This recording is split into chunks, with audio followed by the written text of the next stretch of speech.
विवेकानंद की अमृत वाणी से कि हम कुछ सीखने की कोशिश कर रहे हैं, जिस तरह से राजयोग को अपना और उसमें मतलब हम जिस प्रकार से बाह्य प्रकृति और अंतर प्रकृति में कोई द्वंद्व नहीं है, एक ही समान सूत्र के ये दो अंत है और इसलिए किसी एक पर विजय पाना एक दृष्टि से दूसरी की तरफ भी जाना मार्गक्रमण है। किसी संस्कृति ने बाह्य से अंतर जाने की कोशिश की, किसी और संस्कृति ने अंतर से बाहर जाने की कोशिश की। भारत की हमेशा ये विशेषता रही है कि यहाँ पर हमने हमेशा जो हमारी अंतर प्रकृति थी उसको ज्यादा प्राधान्य दिया। This race has been very introspective right from beginning, Swami Vivekananda खुद कहते हैं। और इसलिए हमें इस बात का यहाँ से अंदाजा हो जाता है कि किस प्रकार से ये सारी जो खोज है उसमें अंतर्गत प्रकृति पर विजय पाना कितना महत्वपूर्ण हो सकता है, उसके कितने असाधारण उसका एक शुरुआत होती है वो, जहां से आप बाहर की प्रकृति की तरफ भी जा सकते हैं, उस पर भी विजय पा सकते हैं। इस प्रकार का सारा ये जो विवरण है हमने पहले इसके पहले का जो सेशन था उसमें देखा। उसके आगे अभी जब लेके जाएंगे तो हम लोग यही कोशिश करेंगे कि धीरे धीरे हम ये समझ सकते हैं, slowly slowly we try to understand what Swami जी's grand vision is all about for this entire the study which we are trying to do with our limited knowledge, my limited understanding, with my very little grip on the whole thing. I admire the greatness of Swami Vivekananda and his impact, and that's a very humble attempt to see whether we can do little bit understand something from this. That's all. So quite possible that in doing that something will be left out or something may not be perfect. Much will not be perfect, but this is a humble tribute to his grand vision, one can say. And what he has given to this entire world, सारे विश्व के लिए उन्होंने जो कुछ भी दिया है उसका कोई मूल्य नहीं, अमूल्य है वो। एक स्वामी विवेकानंद ने क्या किया समझने के लिए और एक विवेकानंद को जन्म लेना पड़ेगा वो कहे। ये ऐसा क्यों है? Because each word you see इतना ज्ञान से भरा हुआ है, इतना सुंदर है और फिर भी इतना सरल है। कई सारे बाकी भी लोगों ने लिखा है लेकिन उसमें जो दुर्बोधता आती है कभी कभी उससे आकलन करना मुश्किल हो जाता है। स्वामी जी की वाणी बहुत प्रखर है, बहुत ही सटीक है, बहुत ही मर्मग्राही है, लेकिन सरल भी है। ये उसकी विशेषता कह सकते हैं। स्वामी जी हमारी इस खोज में हम लोग आगे देखेंगे क्या कहते हैं। तो उन्होंने हमें कहा है कि the externalist and the internalist are destined to meet at some point. Same point, when both reach the extreme of their knowledge, just as the physicist, when he pushes his knowledge to its limits, finds its melting away into metaphysics, so metaphysician will find that what he calls mind and matter are but apparent distinctions, the reality is being one. The end and aim of all science is to find the unity, the one out of which the manifold is being manufactured, that one existing as many. Raja Yoga proposes to start from the internal world to study internal nature and through that control the whole, both internal and external. And this is a very old attempt.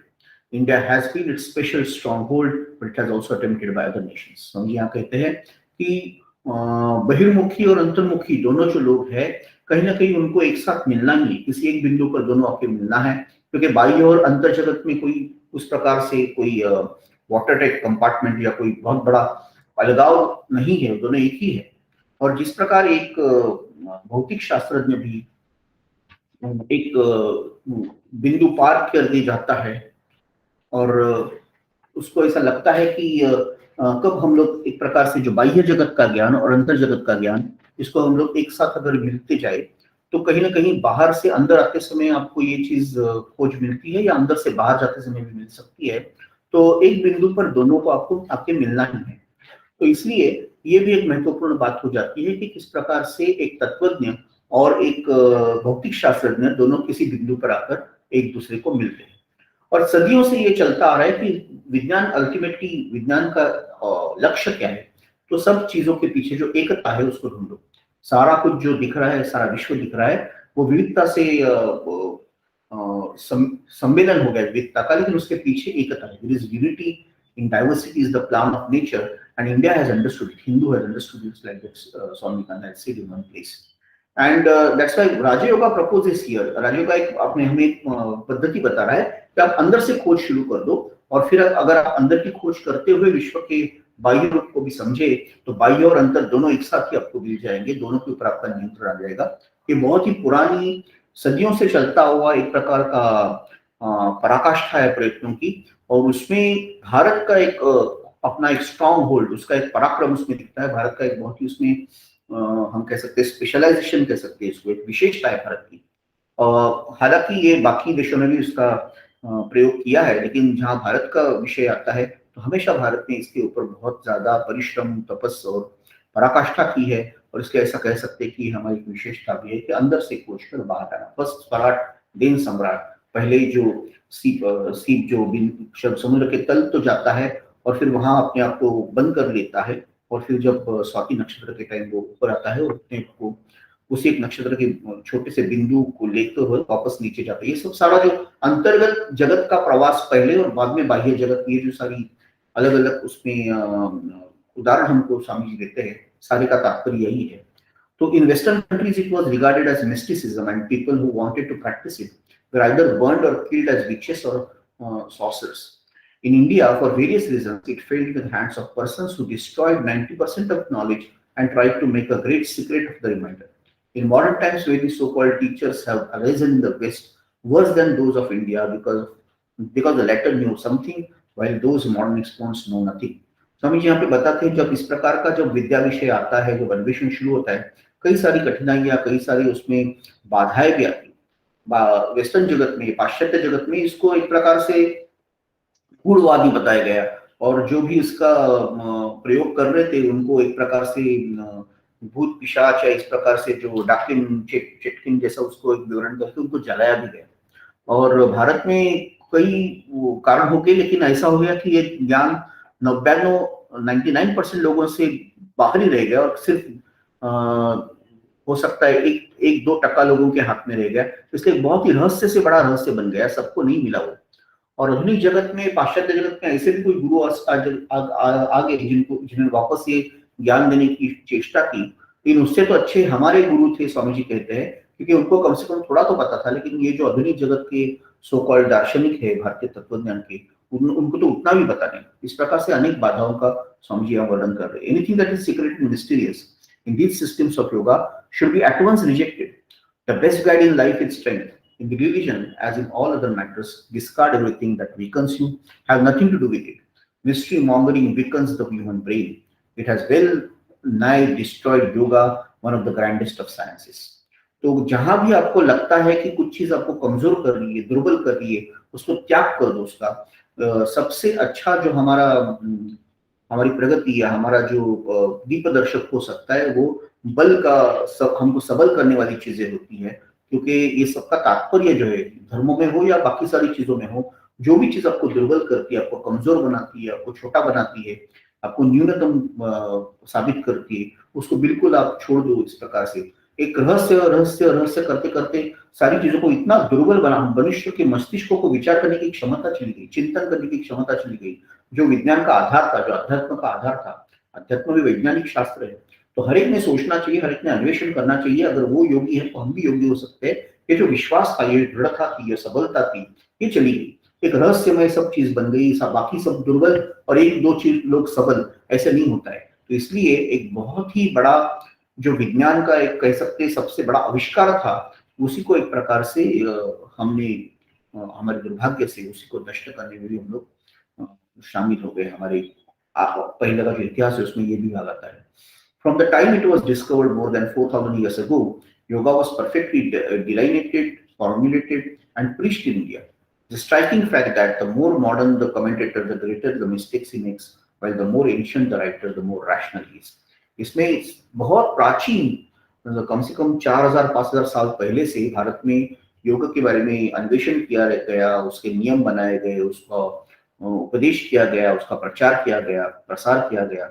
और इसमें बहुत ही आश्चर्यजनक बात स्वामी जी ये बताते हैं, जितना आधुनिक उसका विवरण करता है वो ज्यादा उसमें गलतियां करता है। जितना भी पुराना है वो ज्यादा ही उसमें अच्छी तरह से उसका तात्विक ठीक तरह से तत्व चर्चा करते हुए उसका एक लॉजिकली बहुत ही रैशनली उसको वो फेस कर सकता है। ये उसके बहुत बड़ी विशेषता। स्वामी जी अग्रणी थे आधुनिक जगत में जिन्होंने ये सारे प्राचीन वेदांत को वापस एक बार नया रूप दे दिया और आधुनिक जगत के लिए उसको वो लेके आए। पारिवारिक स्थिति में हो या बाद में उनके अमेरिका और लंदन के जो सारे व्याख्यान हो, भारत वापस आने के बाद कोलंबो टोलमोरा व्याख्यान हो, स्वामी जी ने ये सारा जो वेदांत था उसको वापस हमारे लिए रख दिया। In the first place, if you analyze all the various religions of the world, we find that they are divided into two classes. Those which have good, यहाँ पे वो वापस विवरण करें किस प्रकार के बाकी रिलीजन और हमारे सनातन धर्म में थोड़ा फर्क है। कोई ना कोई पुस्तक पे वो लोग डिपेंड रहते हैं, कुछ पुस्तक पे डिपेंड नहीं रहते, और जो पुस्तक पे नहीं थे डिपेंडेंट वो धीरे धीरे नष्ट हो गए। उसमें से थोड़े से जो बच गए उनको कम एक प्रकार से फॉलोअर्स मिल गए, शिष्य मिल गए, उनको अपनाने वाले लोग मिल गए। और फिर भी आप देखेंगे कि सारे धर्मों में एक प्रकार से किसी व्यक्ति के अनुभव है, उसी को प्रमाणित माना गया, उसी को शब्दांकित किया गया और उसका ही धर्म बन गया। तो अगर क्रिश्चियन आपको कहता है कि मेरे धर्म में श्रद्धा रखो, तो आपको जीसस क्राइस्ट में पहले श्रद्धा रखनी पड़ेगी, क्योंकि उसके शब्दों से, उसके आध्यात्मिक अनुभव से सारा धर्म बन गए। अगर वो कहते हैं कि ये उसको अवतार मानो भगवान का, और फिर भगवान पे और आत्मा पे भी श्रद्धा रखो, soul, God and the prophet और the son of the God, इस प्रकार से उनका सारा विवरण आता है। तो इसलिए अगर आपको क्रिश्चियनिटी के मूल भाग में उसका जहां से वो सारी ऊर्जा आ रही है वहां जाना है, तो फिर आपको ये समझेगा कि वो भी किसी अनुभव पर ही आधारित है, इसमें कोई दो राय नहीं। जैसे उपनिषद या वेदांत अनुभव पर है, क्रिश्चियनिटी भी उसी प्रकार अनुभव। फर्क यह है वो अनुभव किसी एक महान व्यक्ति के थे, यहाँ पे यह कहा गया कि बहुत सारे व्यक्तियों ने उनका अनुभव किया है और बहुत सारे और भी उसका अनुभव कर रहे हैं। तो इसलिए जब जीसस ने कहा कि उसने भगवान को देखा और वो उसके शिष्यों ने कहा कि उनको भगवान समझे, तो ऐसा आगे चलता गया। जैसे बुद्धिज्म में भी हो गया कि बुद्ध के जो अनुभव थे, उन्होंने जो कुछ ही experience certain truth, saw them, came in contact with them and preach them to the world. So with the Hindus, in their books the writers who are called rishis और sages declare their experiences and these they preach। हिंदुओं में भी वैसे हुआ, Buddhism में वैसे हुआ, सारे धर्मों में ऐसे हो गया। कोई बहुत ही महान व्यक्तियों ने अनुभव किया, उसी अनुभव को बाकी लोग बार बार उसको बताते रहे, उसी का शब्दांकन करते रहे, उसी का प्रसार करते रहे। Thus it is clear all the religions have been built upon one universal and adamantine foundation of all our knowledge, that is direct experience। प्रत्यक्ष प्रमाण, डायरेक्ट जो आपका अनुभव है, आपने जो देखा, उसी के ऊपर सारे धर्म, विश्व के सारे धर्म उसी पर आधारित हैं। The teachers all saw God, they all saw their own souls, they saw the future, they saw their eternity, and what they saw they preached। तो सभी ने भगवान को देखा, सभी ने अपनी जीवात्मा को देखा, सभी ने विश्व की सच्चाई को समझा और उसके बाद उन्होंने जो प्रचार किया, उसी प्रकार से सारा वो धर्म बन गया। Only there is this difference that by most of these religions, especially in modern times, a peculiar claim is made, namely that these experiences are impossible at the present day. They were only possible with the few men, and who were the first founders of the religion that subsequently bore the names. At the present time, these experiences have become obsolete, and therefore we have now to be taking religion as a belief। फर्क इतना ही है, बहुतांश धर्मों में ऐसा हो गया कि जो उनके जो उद्गाता थे, उनके जो निर्माता थे, उनके अनुभवों के बाद अभी वो अनुभव संभव नहीं है। इसी प्रकार से प्रचार अभी चल रहा है आधुनिक जगत में। ये प्रचार दुष्प्रचार हो गया कि अगर अनुभव लेने थे उनको लेने थे, हमको वो लेने नहीं है, हमको वो संभव नहीं है। वो महान थे, उनको अनुभव आ गए, आपको श्रद्धा से उसको सिर्फ देखना है या उसको समझना भी नहीं है, जस्ट उसके ऊपर अपना ब्लाइंड बिलीफ उसको रखना है और उसको फॉलो करना है। तो ये फर्क हो गया। ये this I entirely deny, Swami ji इसको बिल्कुल मानने को तैयार नहीं।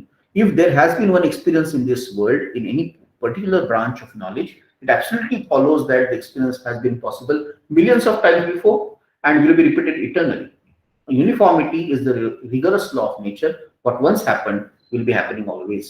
ये बहुत ही अलग प्रकार से स्वामी जी रखते हैं इसको, जो सामान्यतः धर्म के सारे अभ्यासक नहीं समझ पाते कि अगर कोई अनुभव, मैं इसको नहीं मानता हूँ कि अनुभव सिर्फ उस समय आए थे जब वेद उपनिषद थे और क्राइस्ट को मिले अनुभव, या कुछ मोहम्मद को मिले, या बुद्ध को मिले, या महावीर को मिले, कोई भी महान धर्म संस्थापक को मिले। लेकिन बाकी लोग ने ये समझा कि जब तब मिले तब अब वापस नहीं मिलने वाले। लेकिन सनातन धर्म, वैदिक धर्म ने हमेशा कहा जो अनुभव मुझे आया वो आपको भी आ सकता है, जो मैंने देखा आपको भी मैं दिखा सकता हूँ, आप भी इसको देख सकते हैं।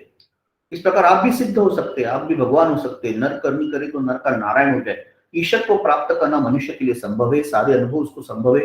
एक बहुत ही अलग दृष्टि सनातन धर्म ने सबको दी। आई इंटरली डिनाई, वो कहते हैं अगर एक अनुभव किसी जमाने में किसी को हुआ है तो बिल्कुल उसके पहले भी कई सदियों तक किसी ने वो अनुभव लिए थे, उनके बाद भी कई सदियों तक, कई सहस्त्र शतकों तक, युगों युगों तक और कोई भी वो अनुभव ले सकता है। अनुभव का वैज्ञानिक होना या सत्य होना, यही बात इसका प्रमाण है कि वो किसी को भी आ सकते हैं। और इसलिए एक प्रकार का जो सृष्टि के नियम है, अंतर्गत सृष्टि बाह्य सृष्टि, अंतर्गत प्रकृति बाह्य प्रकृति के जो नियम है, वो एक बार अगर हो गया वैसा, एक बार अगर सेब नीचे गिर गया और न्यूटन ने गुरुत्वाकर्षण ढूंढा, तो कई शतकों पहले भी सेब नीचे गिर रहे थे, कई शतक बाद भी वो गिरते रहेंगे। ये हमको समझना बहुत जरूरी हो जाता है। और इसलिए teachers of the science of yoga therefore declare that religion is not only based upon the experience of the ancient times, but that no man can be religious until he has the same perceptions himself.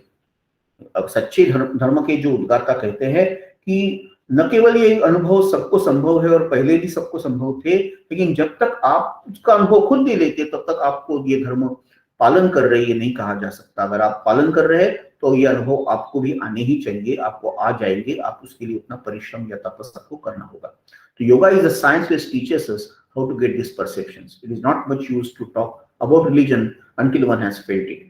योग इसका ही पूरा विज्ञान है कि यह अनुभव आपको लेने हैं। आपको इसको लेने के लिए जो व्यवस्था है, जो प्रोसेसेस है, जो शास्त्र है, वो हम लोग आपको पढ़ा रहे हैं। और इसलिए जब तक आप उसको लेते नहीं है तब तक इस सब चीजों के बारे में बात करना फजूल है, कुछ उसका उपयोग नहीं है। It is not about talking, नयम आत्मा प्रवचन लभ्य, ये प्रवचन करने की, सुनने की, कहने की बात नहीं है, इसको अनुभव करने की बात है। Why is there so much disturbance, so much fighting and quarreling in the name of God? There has been more bloodshed in the name of God than any other cause, because people never went to the fountainhead.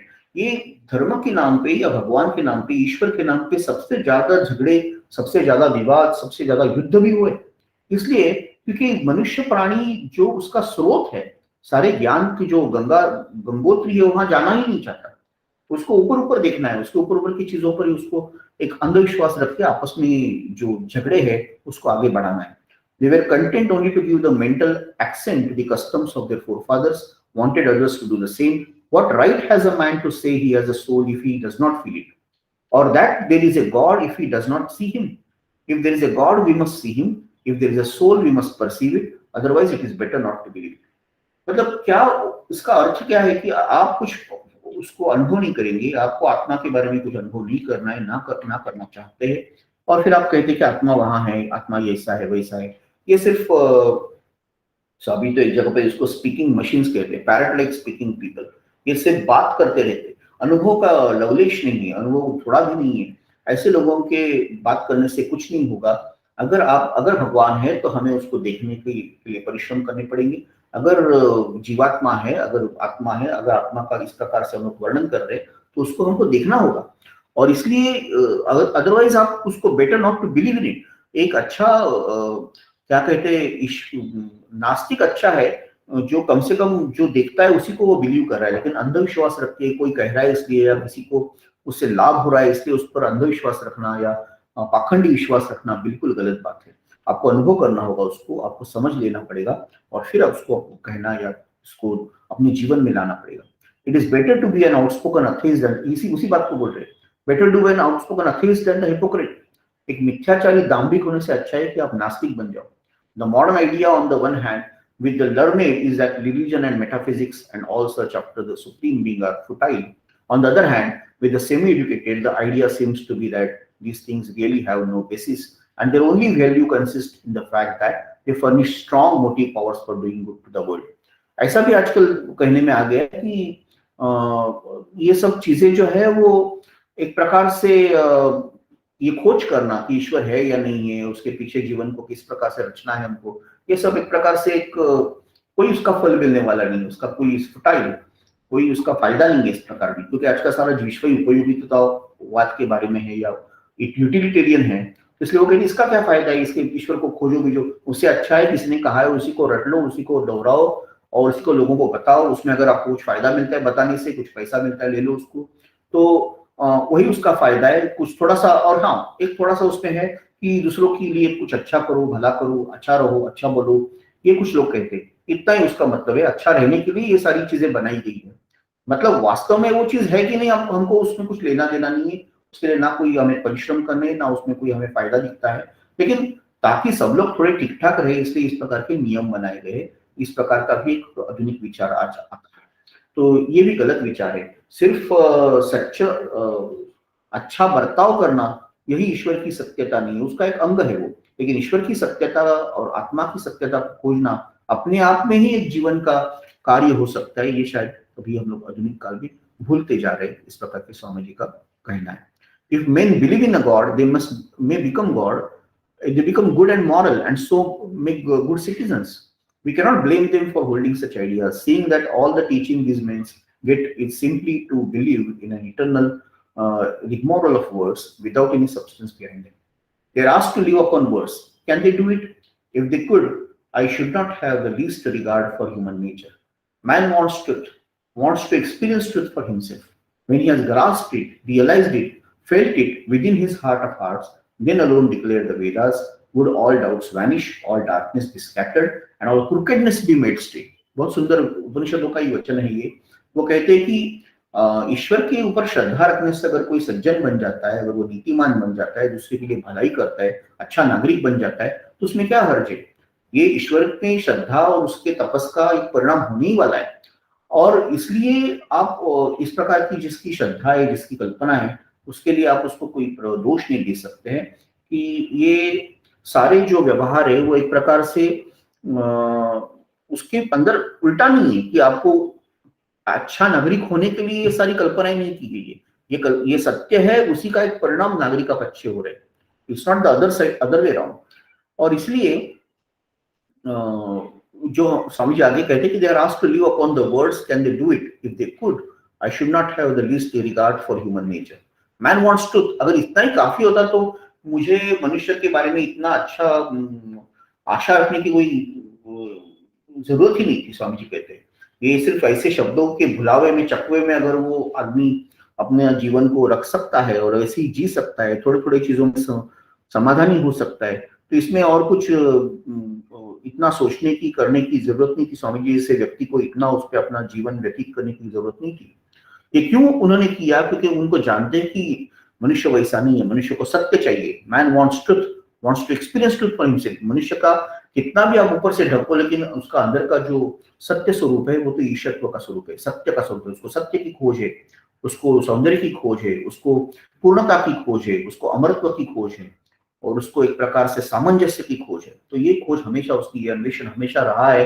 यही उसका महत्व, इसका महत्तम उसकी बात है मनुष्य के बारे में। और इसलिए स्वामी जी उसके ऊपर मैन मेकिंग पर इतना जोर डाल रहे कि felt it within his heart. When he has grasped it, realized it, felt in the heart, then alone declared the Vedas, all doubts will vanish, all darkness be scattered.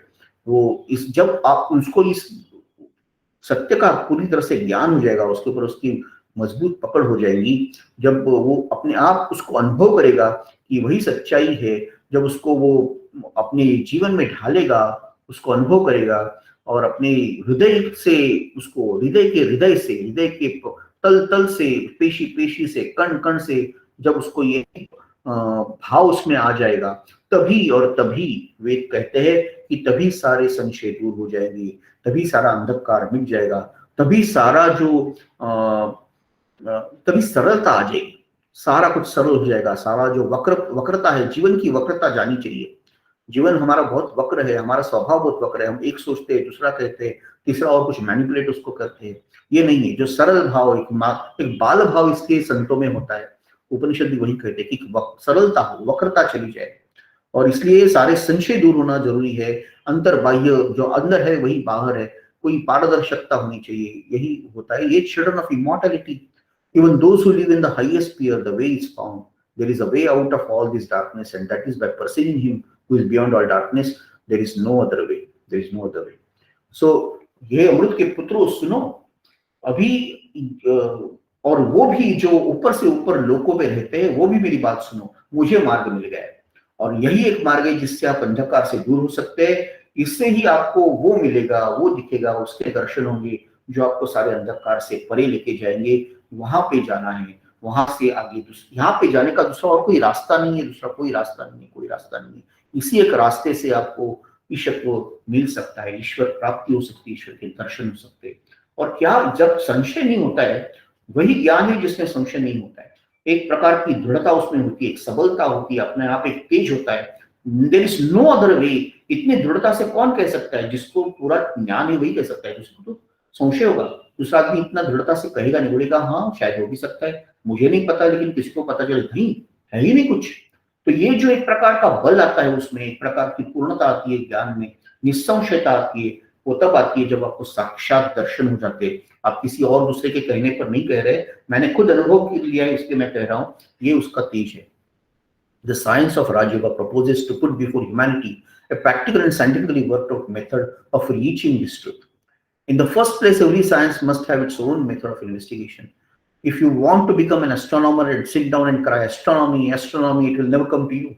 The same is with chemistry. A certain method must be followed. You must go to the laboratory, take different substances, mix them up, compound them, experiment with them, and out of that will come a knowledge of chemistry. If you want to be an astronomer, you go to the observatory, take a telescope, study the stars and planets, and then you will become an astronomer. Each science must have its own methods. तो आगे कहते हैं कि science, ये राजयोग का जो science है वो सारे मानवता के लिए बहुत ही प्रैक्टिकल है, बहुत ही साइंटिफिकली वर्कड आउट मेथड्स है, और इसमें कोई दो राय नहीं है कि उससे आपको सत्य की प्राप्ति हो सकती है। लेकिन इसके लिए आपको ये समझना जरूरी है कि हर जो साइंस है उसकी एक एक अलग अलग मेथोडोलॉजी है, और उस मेथड से आपको करना पड़ेगा। आपको खगोल शास्त्र सीखना है और आप एक जगह पे बैठ के खगोल शास्त्र बोलेंगे तो आपको कभी भी वो शास्त्र समझ में नहीं आएगा। वही बात रसायन शास्त्र की, वही भौतिक शास्त्र की। हर शास्त्र समझने के लिए एक प्रकार की प्रक्रिया है, उसकी अपनी एक मेथोडोलॉजी है, उसकी एक the way of going ahead in that science वो अलग होता है। जैसे आपको अगर रसायन शास्त्र सीखना है तो आपको एक प्रयोगशाला में जाना पड़ेगा, अलग अलग पदार्थ लेने पड़ेंगे, उसको मिक्स करना पड़ेगा, कंपाउंड करना पड़ेगा, उसका एक्सपेरिमेंट करने पड़ेगा उसके ऊपर, और तब जाके कभी आपको थोड़ा थोड़ा केमिस्ट्री का नॉलेज मिलेगा, रसायन शास्त्र का नॉलेज मिलेगा। अगर आपको खगोल शास्त्रज्ञ होना है, अंतराल शास्त्रज्ञ होना है, तो आपको एक प्रकार से खगोल निरीक्षण की प्रयोगशाला में जाना पड़ेगा, टेलीस्कोप से आपको दूरबीन से आपको देखना पड़ेगा, आकाश के सारे नक्षत्र और तारों का आकलन करना पड़ेगा। एक दिन दो दिन नहीं, कई महीनों तक, कई साल तक जब किसी एक शास्त्र का आप अभ्यास करते हैं, उसके उपकरण लेके, उसकी प्रणाली लेके, उसने जो दिया हुआ है वो मार्गक्रमण करके जब आप करते, तब वो पर्टिकुलर शास्त्र आपको, तब वो विशेष शास्त्र आपको ज्ञात होता है। अगर ये रसायन शास्त्र के लिए आप समझ सकते हैं, अगर आप ये खगोल शास्त्र के लिए समझ सकते हैं, भौतिक शास्त्र के लिए समझ सकते हैं, तो फिर हमारा जो आत्मज्ञान का जो शास्त्र है, जो हमारा योग शास्त्र है, जो हमारा राजयोग है, उसके लिए भी अपनी खुद की एक प्रणाली है, उसके अपने एक विशेष मार्गक्रमण है, उससे आपको जाना पड़ेगा। उसकी अपनी एक बिंदु, और बिंदु से आगे जाते हुए अलग बिंदु प्रणाली है, उसकी एक प्रोसेस है उसकी। आपको उसको फॉलो करेंगे, आप एक दिन दो दिन नहीं, कई साल तक उसका अगर आप उसको अभ्यास करेंगे, उस पर अड़े रहेंगे, अलग अलग निरीक्षण करके, उसके ऊपर आकलन करके, अनुमान करके, निष्कर्ष निकालेंगे, तभी आप उस शास्त्र में भी प्रगति करेंगे। वो प्रगति करने के लिए हर शास्त्र की अपनी प्रणाली को, अपने शस्त्रों को, अपने अस्त्रों को, अपने साहित्य को आपको समझना पड़ता है। ये उसका यथार्थ है। I could preach you thousands of sermons, but they could not make you religious until you practice the method. These are the truths of the sages of all countries, all sages of men pure and unselfish, and who had no motive but to go and do good for others. They all declare that they have found some truth higher than what the senses can bring to us, and they invite verification. इसलिए स्वामी जी कहते हैं कि अगर मैंने आपको अभी हजारों बार भी अगर मैंने आपको प्रवचन दे दिया, उसका कोई लाभ नहीं होगा, क्योंकि प्रवचन देने से ये नहीं होने वाला है। मैं 1000 बार प्रवचन भी दे दूंगा, लेकिन सत्यता यही है कि जब तक आप उसको फॉलो नहीं करेंगे, जब तक आप उसका प्रयोग नहीं करेंगे, जब तक आप उसमें से कुछ खुद के निरीक्षण, अनुमान, निष्कर्ष और उसका सार्वत्रिकीकरण और उसमें से कुछ नियमों को ढूंढना, ये जब आप नहीं करेंगे, तब तक वो शास्त्र आपको अवगत नहीं होगा। और इसलिए जिन्होंने ये ढूंढा और सबको बताया, वो बहुत ही निस्वार्थी लोग थे। जग का पूरा कल्याण हो, पूरे मानवता का कल्याण हो, यही उनका उद्देश्य था। उनमें उसका कोई भी निजी उनका उद्देश्य, स्वार्थ या छोटेपन उनमें नहीं था। इसलिए वो जागतिक एक सत्य बन गए, वैश्विक सत्य बन गए। किसी एक भूमि में किसी एक व्यक्ति के द्वारा कहने के बावजूद भी वो अपौरुषेय, वो सारी दुनिया के लिए हमेशा चिरस्थायी और दीपदर्शक जैसे बन गए, मार्गदर्शक बन गए।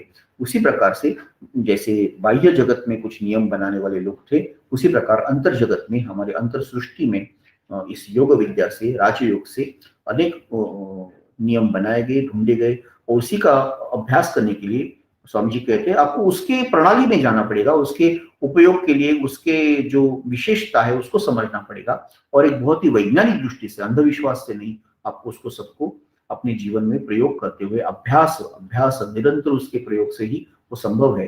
यही उनके राजयोग की शुरुआत के जो हमारे हम देख रहे प्रकरण बहुत ही सुंदरता से उन्होंने समझाया। बहुत बहुत धन्यवाद। जय स्वामी जी।